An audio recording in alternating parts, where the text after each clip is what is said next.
It's my feel-good breakfast show.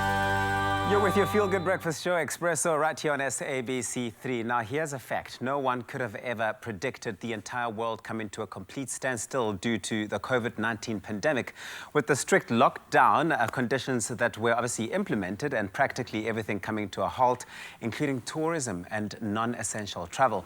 It's been an incredibly uncertain time for us as South Africans, and that we know. Absolutely. However, with strict measures still in place, the lockdown levels have been eased, and with the main aim to get our economy up and running again. And this morning we talked to CEO of Eastern Cape Parks and Tourism Agency, Vuyani Daimani, today all about the wonderful attractions the Eastern Cape has to offer and the protocols that have been put in place so that visitors can once again enjoy all that the province has to offer. A very good morning to you, Mr. Daimani, and thank you for joining us.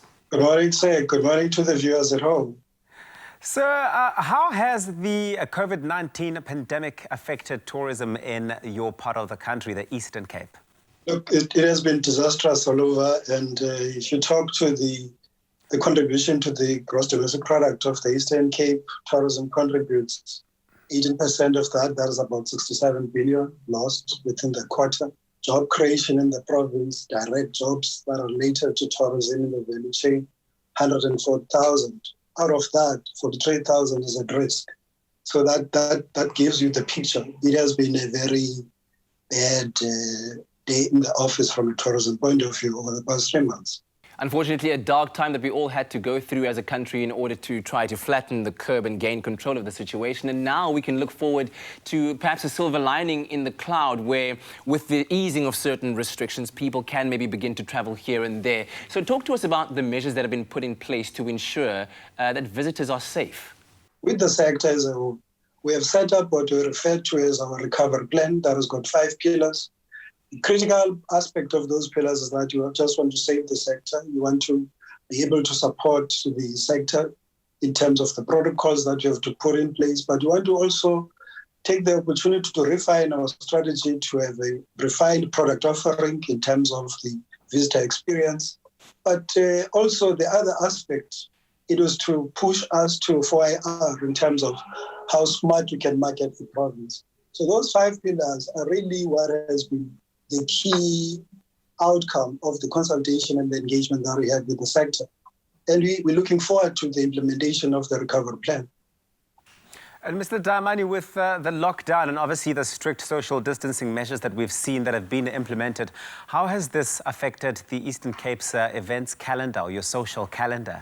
At this time of the year, I mean, we'll be talking about the National Arts Festival now as being one. There's been an innovation in terms of doing it online, and it is still available. People could still go through that.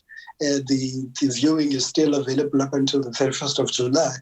But all others, I mean, you would be expecting the drive into into Grahamstown at this time of the year for the 10 days.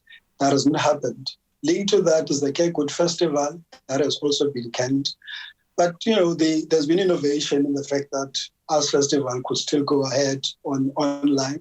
But also there's also another opportunity that has come up. I mean, you're talking about the Expo from Business. They're also going the online route in terms of positioning their products insofar as consolidating the investment into the economy of the province.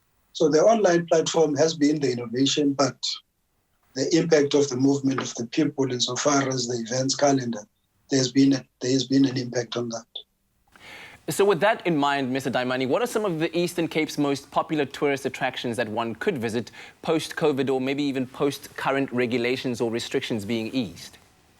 We have a simple guide to the tourist, what we refer to as your top 100 things to do in the province. It's available, but just an appetizer, if you want a Christmas in July, the mountain range that you have from Drakensberg, which is the beginning of the mountain range, is available inland. If you drive around, again, the Karoo, as you do the drive, as you view the animals, the popular succulent taste of the lamb in the Karoo is an offering not to miss from him. If you're still an adrenaline junkie, the Tsitsikamma provides you with that offering from Bajijambi to the rest, to zipliners and that. Going down again, the perfect way from the surfing point of view, JB, is available. Suncoast ride, again, That is your Port Alfred range. That's where you can do a bit of safari and a bit of coastline and beach experience in one. Again, hidden in this London Gold Coast, a perfect surfing spot. It's a hidden gem, those who didn't know about it. But the rolling mountains of the Wild Coast are a welcoming attraction for people who have not been there. The history of the wrecks, the shipwrecks of the country, the settlers of the yesteryear, it's hidden in there. But if you want to see again the waterfalls falling directly into the ocean, you can only view that from the Wild Coast. But importantly, as you go exploring all this experience in the Eastern Cape, the warmth and the hospitality of the people of the Eastern Cape to tell you directly, unfiltered, authentic experiences and stories about the wonderful offering that the destination offers is the gem to keep, and it is something to behold all the time.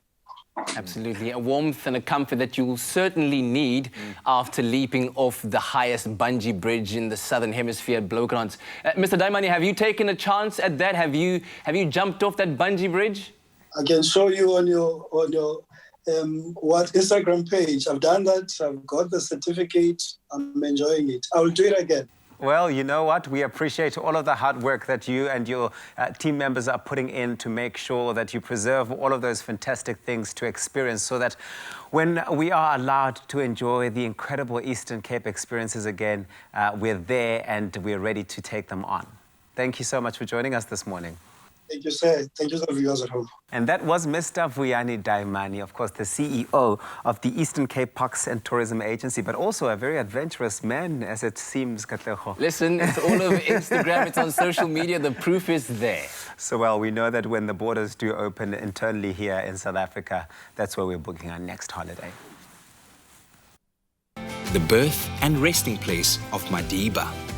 Wamkelekile in the Eastern Cape, a province that is yours to explore.